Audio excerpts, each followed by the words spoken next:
Ya estamos. Apaguen sus micros.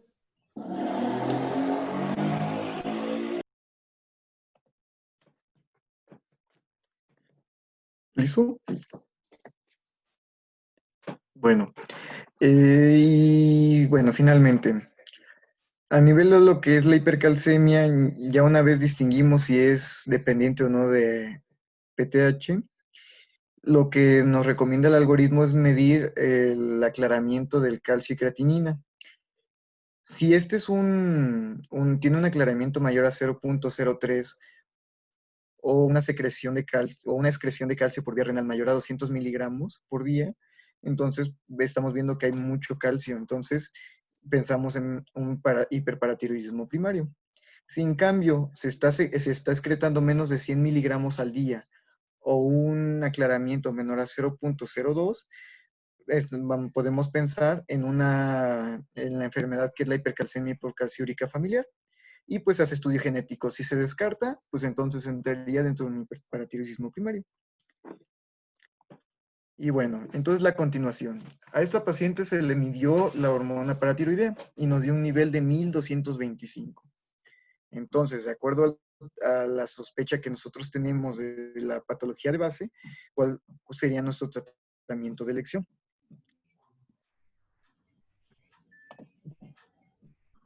El quirúrgico, ¿no? La Ok. ablación del... Ah, Ajá. No, bueno, lo más ¿Qué factible es falta? que fuera algo La quirúrgico. ablación quirúrgica. primera elección, ¿no? Tratamiento quirúrgico. Bueno, ahí Sí, hablamos de tratamiento quirúrgico. radiación y Vamos a operarlo. honestamente esa me la inventé. Entonces, sí, tratamiento quirúrgico. Entonces, vamos a ver más adelante que antes de someter a un paciente a una paratiroidectomía, lo que vamos a hacer es hacer un estudio de imagen para poder ver qué glándula está afectada y poder hacer técnicas mínimamente invasivas. En este caso, la paciente se sometió a un gamagrama con tecnecio 99 y se vio un adenoma paratidio inferior izquierdo. Se hizo la exéresis quirúrgica de 3 glándulas y se reportó por patología hiperplasia parotidia. Vamos a ver más adelante que el hiperparatiroidismo primario sobre todo puede tener etiologías donde las principales van a ser los adenomas, la hiperplasia de más de 2 glándulas y afortunadamente un número muy reducido de casos de menos del 1%, un carcinoma de paratiroides. Y esto va a tener también importancia a nivel de las asociaciones que puede tener el paciente para su complementación diagnóstica. Y bueno, ya hablando pues, del tema principal o cardinal de esta exposición, en el hiperparatiroidismo, entonces, ya hablándoles anteriormente de la hipercalcemia, entonces podemos definirlo como aquel trastorno donde va a haber un nivel de hormona paratiroidea elevado, pero también el calcio va a estar elevado, lo cual es fisiológicamente inadecuado. El calcio elevado debería inhibir la secreción de hormona paratiroidea. En este caso, como hay un tejido autónomo que está secretando hormona paratiroidea, pues esta no responde a la señal fisiológica normal. Y bueno, características principales que epidemiológicamente también tienen importancia. Va a ser más común en mujeres en un rango de 3 a 4 en comparación con hombres. Y la mayoría se va a diagnosticar entre la quinta y la sexta década de la vida. Ahora, el hiperparatiroidismo secundario no tiene la misma presentación. Aquí va a haber niveles de hormona paratiroidea elevados, pero va a estar respondiendo a un estímulo fisiológico normal, que es la hipocalcemia. Como les mencioné anteriormente, el más importante en la regulación de la secreción de esta hormona. ¿En dónde podemos ver este trastorno? Por ejemplo, en pacientes renales va a haber hipocalcemia, y entonces la paratiroides lo que va a tratar de hacer es secretar más hormona para poder compensar este calcio demasiado bajo. ¿De dónde va a sacar el calcio? Va a aumentar la absorción a nivel intestinal, tratará en medida de reabsorber la mayor cantidad que pueda a nivel renal, y sobre todo, pues se lo va a quitar al mayor banco de calcio del cuerpo, que es el tejido óseo. Y en el hiperparatiroidismo terciario, es un hiperparatiroidismo secundario que duró mucho tiempo. Entonces, este círculo vicioso donde el calcio sigue bajando y obliga a a la glándula paratiroides a secretar mayor PTH, va a provocar que este tejido glandular de la paratiroides se haga una hiperplasia que sea mayor a la fisiológicamente conveniente y se pueda provocar un adenoma autónomo. Entonces ya es como un sistema mixto. Hay un feedback adecuado y además hay un tejido que de manera autónoma está secretando PTH de manera inadecuada. Entonces, por eso la paratiroides se esforzó tanto que se acostumbró a producir de más y va a haber posiblemente un adenoma que ya no va a poder regularse de manera normal qué tanta paratormona producir. Y bueno, su presentación clínica. Les mencioné anteriormente que las más importantes van a ser a nivel óseo y cálculos renales. Sin embargo, va a haber un gran número de pacientes que van a estar de manera asintomática y actualmente, dependiendo de dónde nos ubiquemos, una u otra presentación va a ser la más común. ¿A qué me refiero? Si nosotros nos vamos a países como Estados Unidos, Canadá o Alemania, la presentación asintomática va a ser la más frecuente en más de la mitad de los casos. Y los cálculos, la nefrolitiasis y la osteitis fibrosa del hueso van a ser raros encontrarlos. En cambio, en países como China o India, pasa lo contrario. La presentación del hiperparatiroidismo casi no va a ser asintomático, sino vamos a encontrar más afección renal y afección ósea. Y posiblemente aquí podamos integrar a México dentro de estos países. Bueno, ¿a qué se debe? Otras presentaciones clínicas, pues bueno, manifestaciones neuropsiquiátricas, úlcera péptica y pancreatitis. Pero ¿a qué se debe que el hiperparatiroidismo sea estadísticamente sea diferente de un país a otro? Pues es básicamente a su historia natural. Lo que pasa en los primeros países en donde la presentación asintomática fue la más común, es que a partir de 1960-70 empezaron a haber programas de screening de búsqueda intencionada de pacientes con hipercalcemia y hiperparatiroidismo. Entonces, si nosotros recordamos la historia natural de la enfermedad, en el periodo patogénico va a haber un horizonte clínico. Muchos de los pacientes, como ya los estamos buscando a partir de cierta edad y ciertos criterios de manera intencionada, nosotros no estamos permitiendo que la hipercalcemia sea tan crónica y tan grande como para producir las afectaciones a nivel óseo y a nivel nefrológico. Entonces, la mayoría de los pacientes los vamos a encontrar presintomáticos. En cambio, países como China, India y México, donde nosotros no buscamos esta entidad de manera intencionada, muchos pacientes los vamos a encontrar hasta que debutan ya con este daño a órgano blanco. Entonces los vamos a encontrar en el periodo patogénico. No es que la enfermedad difiera de un lado a otro, sino es más que nada la situación de dónde, en los recursos que destinamos y en dónde topamos a la enfermedad. Y bueno, hay en estas revisiones que son de los hospitales de siglo XXI, en el Hospital de Oncología y en el Hospital de Especialidades, vemos cómo se compararon las estadísticas de 3 hospitales en las 3 UMAES importantes del IMSS aquí en la Ciudad de México. En el siglo XXI, Hospital de Especialidades, La Raza y en el Hospital de Oncología. Aquí vemos que la mayoría de los pacientes de manera porcentual se encontraron con ya litiasis renal y una menor cantidad con lo que es osteoporosis. Y vemos que las estadísticas se ven pues muy parecidas entre uno y otro. Ahora, aquí en esta revisión del Hospital de Especialidades, entre una muestra de 145 pacientes entre 1998 y 2008, se vio que la mayoría de los pacientes debutaron con manifestaciones de una litiasis renal y algunas manifestaciones inespecíficas. La osteoporosis se fue la medida de presentación de 42.8. Bueno, estuvo presente en 42.8 de los casos.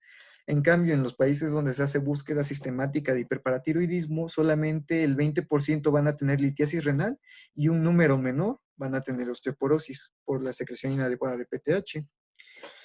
Y bueno, En cuanto a la muestra de la cohorte del centro del Hospital de Especialidades, vemos que la gran mayoría de los pacientes se van a encontrar con concentraciones elevadas de calcio, pero van a haber algunos que se van a traslapar con aquellos en la normalidad, que van a ser aquellos que tengan hiperparatiroidismo normocalcémico.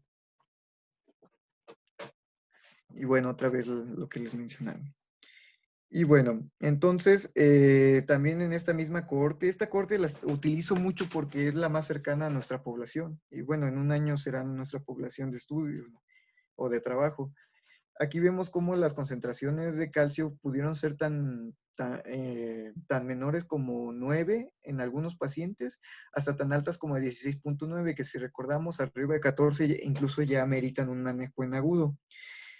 Y bueno, en concordancia con los niveles disminuidos de fósforo, la fosfatasa alcalina sobre todo, recordemos que es un marcador de actividad osteoblástica. Aparte de aumentar la resorción ósea, la PTH también estimula a los osteoblastos a la producción de nueva matriz ósea. Sin embargo, como está a niveles tan grandes, la actividad osteoclástica va a rebasar los niveles, la actividad de los osteoblastos.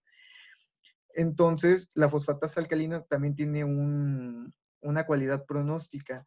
Si tenemos pacientes con niveles de fosfatasa alcalina muy elevados, calcios muy elevados, hormona paratiroidea muy elevada y fósforo sérico muy disminuido, pueden tener una complicación posquirúrgica llamado el síndrome del hueso hambriento, o tienen mayor riesgo a presentarla.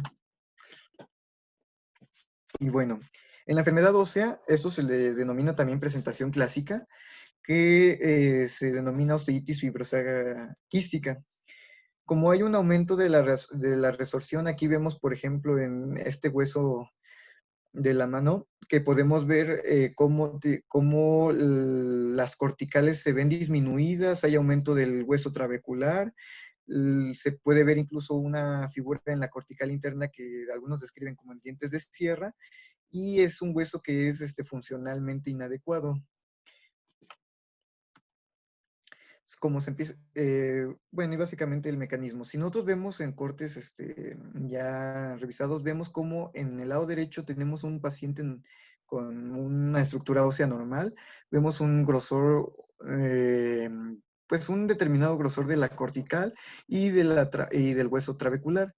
Sin embargo, vemos en pacientes con hiperparatiroidismo cómo la cortical se ve adelgazada y el hueso trabecular se ve magnificado por esta resorción ósea.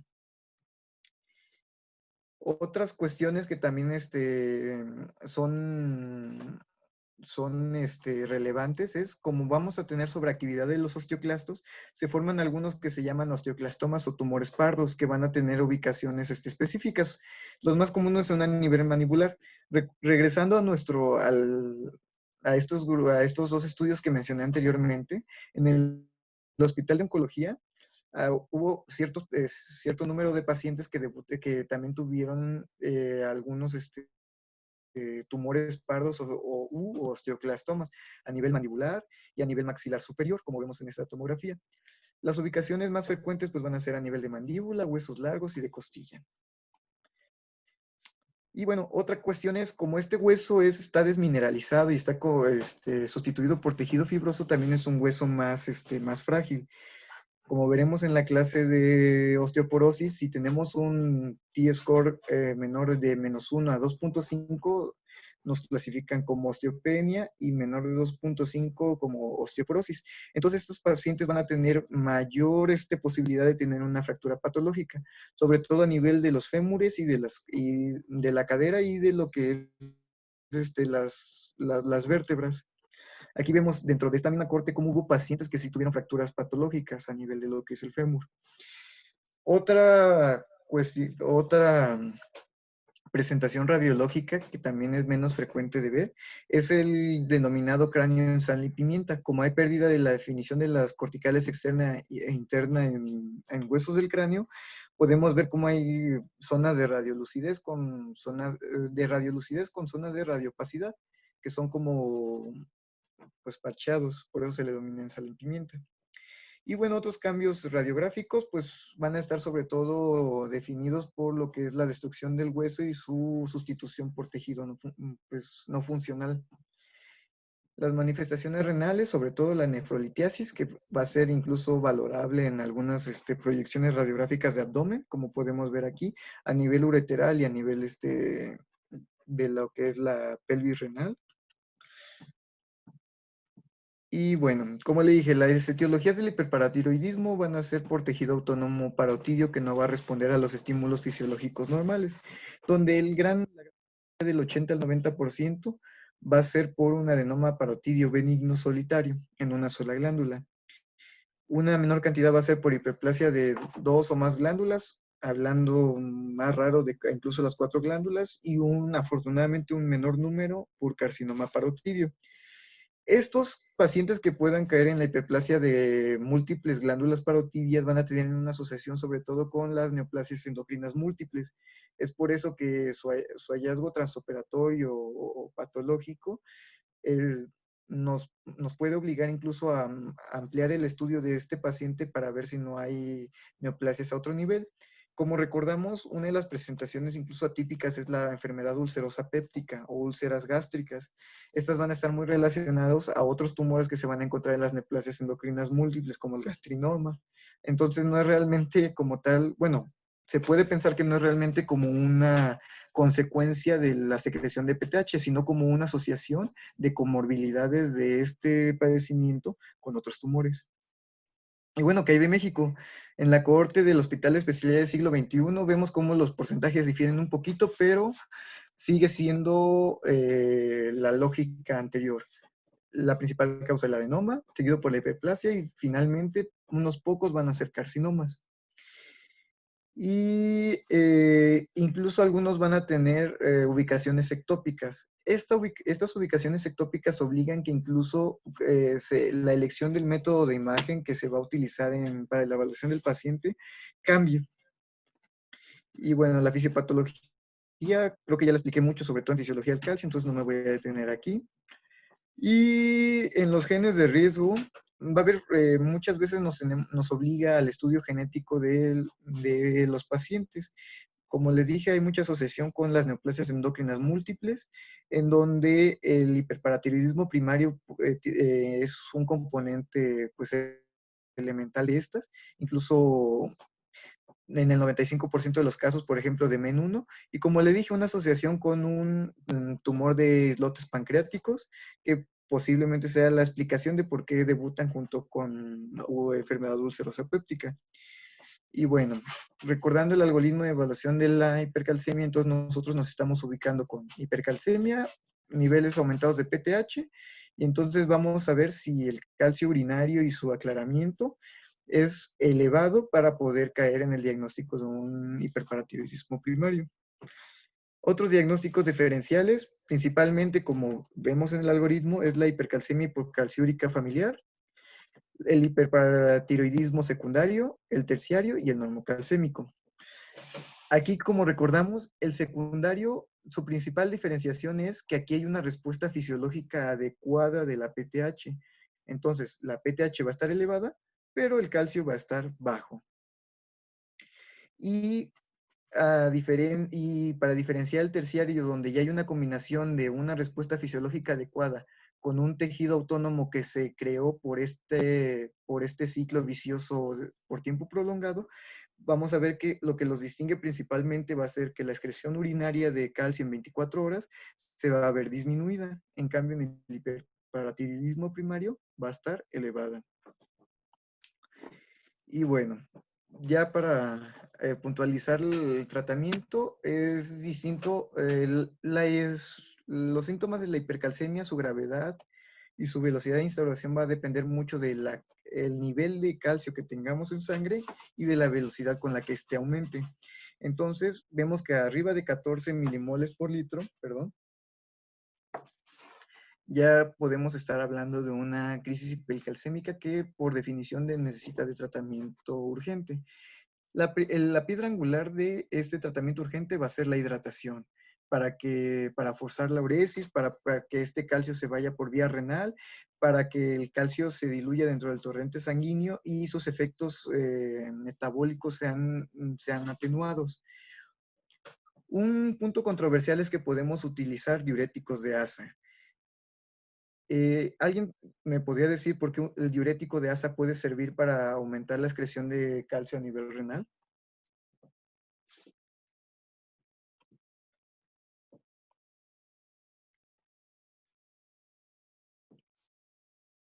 Bueno, la excreción los diuréticos de asa van a funcionar sobre todo bloqueando el transportador 2-cloro-potasio-sodio. Recordemos que como este transportador a nivel del asa de Henle va a absorber sobre todo iones con carga positiva, el calcio se reabsorbe a este nivel porque como el túbulo se queda con una carga negativa, entonces el calcio es repelido hacia el intersticio renal por sistemas a través de túbulos y transporte activo acoplado a sodio. Ya que los diuréticos de asa van a bloquear este transportador, lo que van a hacer es que van a inhibir este umbral eléctrico y entonces van a hacer que el calcio tampoco se pueda reabsorber. Los bifosfonatos son, ahora sí, la piedra angular, tienen un mecanismo de acción sobre todo a nivel, por vía parenteral de 4 a 6 horas y podemos utilizar algunos como el pamidronato, el alendronato y el soledronato. Más adelante les mostraré el precio que llegan a tener estos tratamientos. El problema con estos tratamientos es que si los usamos de manera crónica podemos incluso tener algunos efectos adversos como dolor óseo, pueden también exacerbar la enfermedad ácido péptica o incluso se ha reportado necrosis del maxilar. La calcitonina, los bifosfonatos tienen como que un retraso en su tiempo de acción, entonces tardan incluso hasta de 24 a 48 horas en hacer su acción. Es por eso que se recomienda su uso en el tratamiento de urgencia con calcitonina, ya que la calcitonina empieza a actuar desde 4 a 6 horas. Y pues la vía puede ser por vía intramuscular o subcutánea, de 4 a 8 unidades por kilogramo de peso. Los glucocorticoides también nos sirven para el tratamiento de la hipercalcemia en tratamiento agudo y algunos fármacos como el nitrato de galio o bien lo que es la diálisis en agudo. Y bueno, mencionando algunos solamente para ver por qué es un alivio que el tratamiento de lesión en el hiperparatiroidismo sea quirúrgico, es porque, por ejemplo, el ácido zoledrónico llega a costar más de 3,000 pesos y es por vía parenteral. Algunos, como el alendronato, afortunadamente está a un precio más accesible, solo de 288 en genérico, y el combinado con colecalciferol en 357. La calcitonina también tiene un precio elevado, arriba de 2,000 pesos, y esta se vende como una solución nasal. Y bueno, un fármaco que también nos sirve mucho, que es como un sensibilizador al calcio, por así decirlo, es el Cinacalcet. El Cinacalcet lo que se hace es unirse justamente a los receptores sensibles a calcio y dar una señal para disminuir la secreción de hormona paratiroidea. Pues como podemos ver, tiene un precio bastante elevado, arriba de 4,000 pesos. Hay algunos anticuerpos monoclonales que sobre todo como el denosumab, que actúan a nivel del osteoclasto. El osteoclasto tiene algunos ligandos, uno es denominado RANKL, R-A-N-K-L, que activa la actividad del osteoclasto. Entonces el denosumab lo que hace es bloquear este ligando y entonces inhibe la activación de los osteoclastos para disminuir la resorción ósea. Y bueno, principalmente entonces, como ya vimos que el tratamiento médico es poco factible en varios contextos, el tratamiento principal va a ser el tratamiento quirúrgico. Aquí a tiempos del estudio que se hizo en el Hospital de Especialidades, los consensos internacionales solamente habían tenido 3 ediciones. Posteriormente a esto salió la edición 2014, pero realmente los criterios no cambian mucho. Aquí vemos que para que sea aceptable el tratamiento quirúrgico es una medición de calcio arriba de 1 miligramo de límite superior Si hablamos de 10.5, 11.5, entonces sería permisible pues, o sería adecuado pensar ya en el tratamiento quirúrgico de ese hiperparatiroidismo, porque a largo plazo me va a hacer secuelas renales y óseas. Aquellos pacientes que ya tienen afección renal con un filtrado glomerular menor a 60 mililitros por minuto. También aquellos pacientes que tienen afección ósea, ya entrando en la categoría de osteoporosis, y en aquellos pacientes sobre todo que tienen menos 50 años. En esto también es importante pensar que aunque el paciente esté normocalcémico, como la presentación que les dije del hiperparatiroidismo normocalcémico, es factible pensar en tratamiento quirúrgico o en seguimiento. El tratamiento quirúrgico sobre todo porque en pacientes menores de 50 años, ya que estos tienen gran probabilidad de progresar a un hiperparatiroidismo manifiesto con hipercalcemia. Aquellos mayores de 50 años se ha visto que progresan en menor medida. Y bueno, recordando, entonces les dije, tiene que haber este compromiso renal y compromiso a nivel óseo. Y en el peor de los casos ya tiene que haber registro de una fractura por osteoporosis a nivel vertebral, medida por radiografía, evidenciada por radiografía o tomografía, o una imagen sugestiva de una nefrolitiasis o nefrocalcinosis en estudios de imagen a nivel de riñón. También, como recordamos, en el algoritmo y en los diferenciales con otros hiperparatiroidismos como el secundario y el terciario, algo que define al primario es que va a haber hipercalciuria, principalmente mayor a 200 miligramos por día, pero como punto de corte para el tratamiento quirúrgico toman una medida de arriba de 400, y pues la edad menor a 50 años. Y bueno, las técnicas quirúrgicas afortunadamente tienen un 95% de curación. Aquí vamos a ver que para que nosotros podamos evaluar si este tratamiento quirúrgico fue exitoso, se utilizan en un contexto ideal mediciones de paratormona transoperatorias y ver la disminución de estas para evaluar si está siendo curativo el tratamiento o no. Y bueno, las técnicas quirúrgicas van a ser las exploraciones cervicales.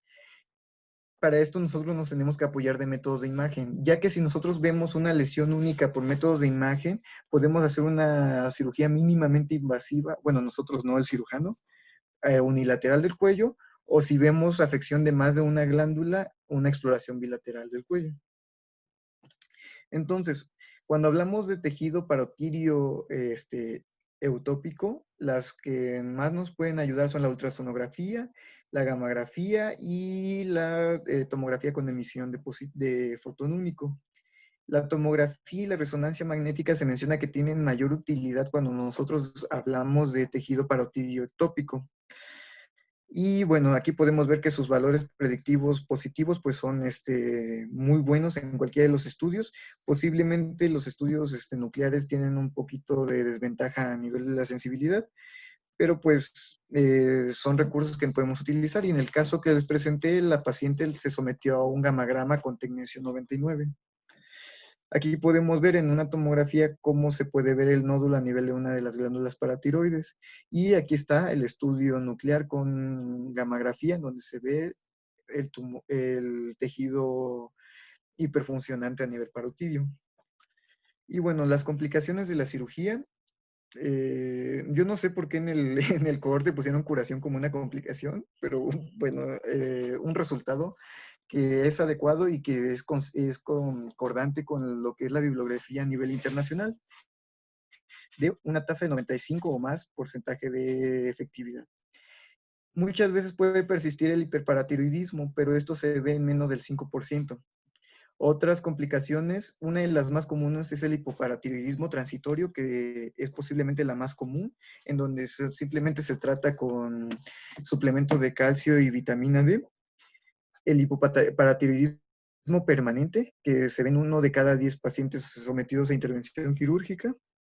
Y afortunadamente, algunas complicaciones como la lesión al nervio laríngeo recurrente, la mortalidad o el sangrado, la infección sitio quirúrgico, la verdad, porcentualmente no son significativas. En menos del 7% se ve una entidad que se llama síndrome del hueso hambriento. Esta, ahorita se las explico, bueno.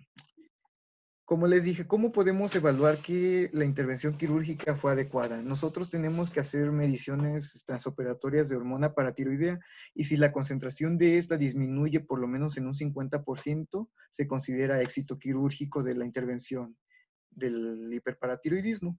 Aquí podemos ver cómo a los tiempos después de la intervención quirúrgica, entre más tiempo pasa, los niveles de hormona paratiroidea van disminuyendo de un basal que se midió originalmente. Y aquí podemos ver que de los 84 iniciales llegaron a unos niveles del 17, y entonces podemos decir que la intervención en este paciente pues fue exitosa. Y bueno, el síndrome del hueso hambriento.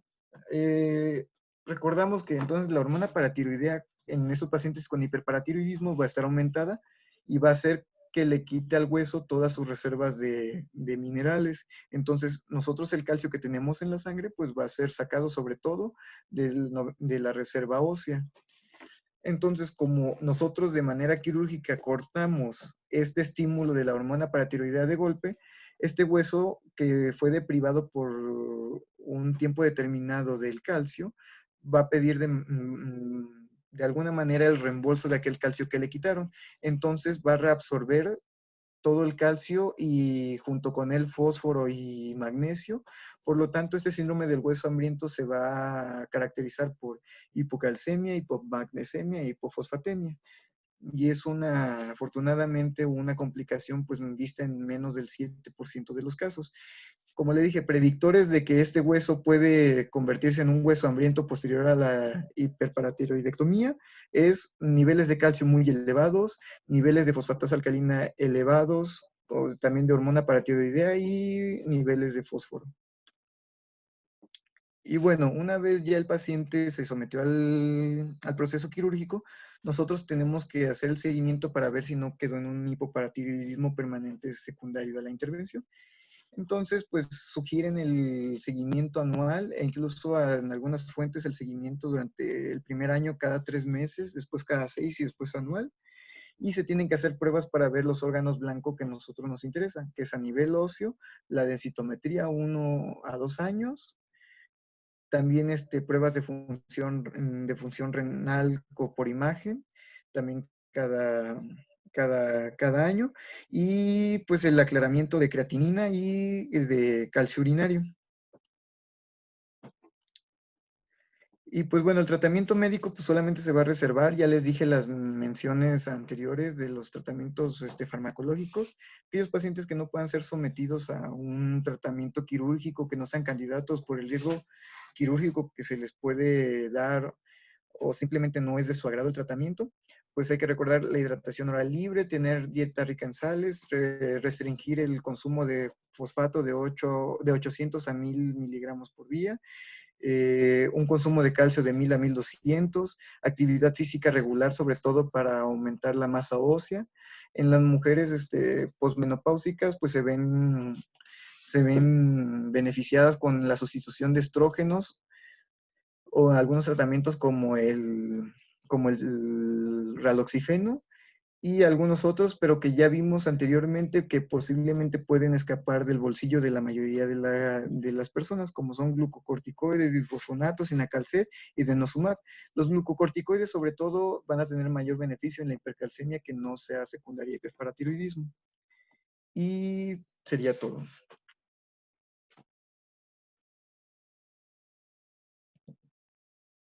¿Preguntas, dudas, comentarios?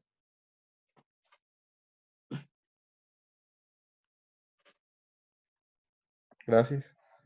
¿No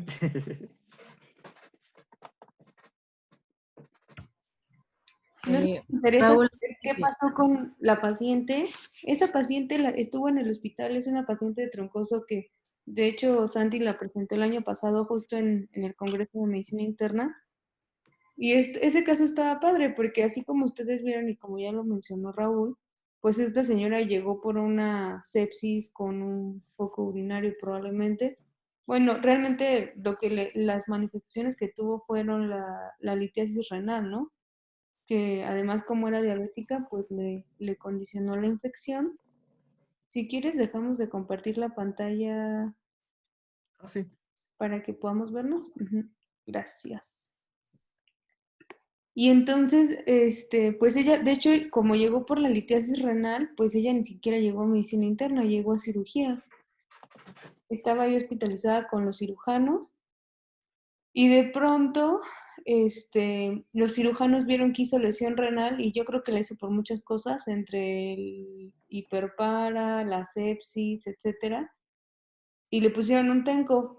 Y entonces ya cuando le pusieron el TENCOF, pues seguía súper séptica y saliendo de quirófano después del TENCOF, la subieron con nosotros intubada, ¿no? Los anestesios ya no le pudieron quitar el tubo y ya la subieron intubada, bien séptica con nosotros. Y pues lo que me llamó la atención cuando llegó con nosotros es que tenía como 18 de calcio, ¿no? Dije, qué raro, ¿por qué está tan alta? Entonces, pues sí, nos tuvimos que ir poco a poco, ¿no? Quitándole primero la sepsis, porque los cirujanos ni siquiera la tenían con antibiótico. Quitarle la sepsis, extubarla, etcétera, y ya después le pedimos la PTH. La PTH salió como, no recuerdo si fue 1500 o 1700, algo así, salió súper alta. Y pues ahí en el hospital ni siquiera tenemos el ácido solendrónico o los bifosfonatos intravenosos, entonces ¿con qué le bajamos el calcio? ¿Qué le hubieran dejado ustedes si ya la tienen ahí en el hospital? Con diuréticos. Pues primero hidratarlo. Bueno, sí, primero tratarlo. Primero, porque acuérdense que ella llegó con una lesión renal aguda. Bueno, yo creo que fue crónica aguda, pero sí traía lesión renal aguda, entonces dejarle el apuro estaba complicado porque aparte acuérdense que ella le estaban dializando porque le pusieron un TENCOF. Entonces la hidratamos y con la pura hidratación estaba muy hipotensa para dializarla, como vieron estaba como con 80-40 de presión, 80-30 por ahí. Y con la pura hidratación bajó el calcio como de 17-18 que estaba a 13. Y ya que empezó a orinar y empezó a estar un poco mejor, se le quitó la sepsis, etcétera, andaba como en 12 o 13, pero bueno, ya no estaba en 18, ¿no? Y como la PTH salió súper alta, pues esta paciente tenía que ir a tercer nivel, porque ahí en el hospital, pues obviamente no hacen la, la paratiroidectomía, ¿no? Le tocaba a la raza, entonces la mandamos a la raza y sí, como a las 3, 4 semanas de que la dimos de alta, la operaron allá. Y resultó que ¿qué creen que haya sido de las 3 causas de hiperparatiroidismo primario? ¿Cuál era la más frecuente? Adenoma, Ad- paratiroidismo, Adenomas. Y la segunda, hiperplasia, y la tercera, carcinoma, Carcinoma. que tuvo esa paciente. Un carcinoma. Carcinoma. No, tuvo hiperplasia. Ah, qué chafa. Ajá. Gacho. No es tan frecuente, ya ven que ahí es menos del 10% más o menos son hiperplasias.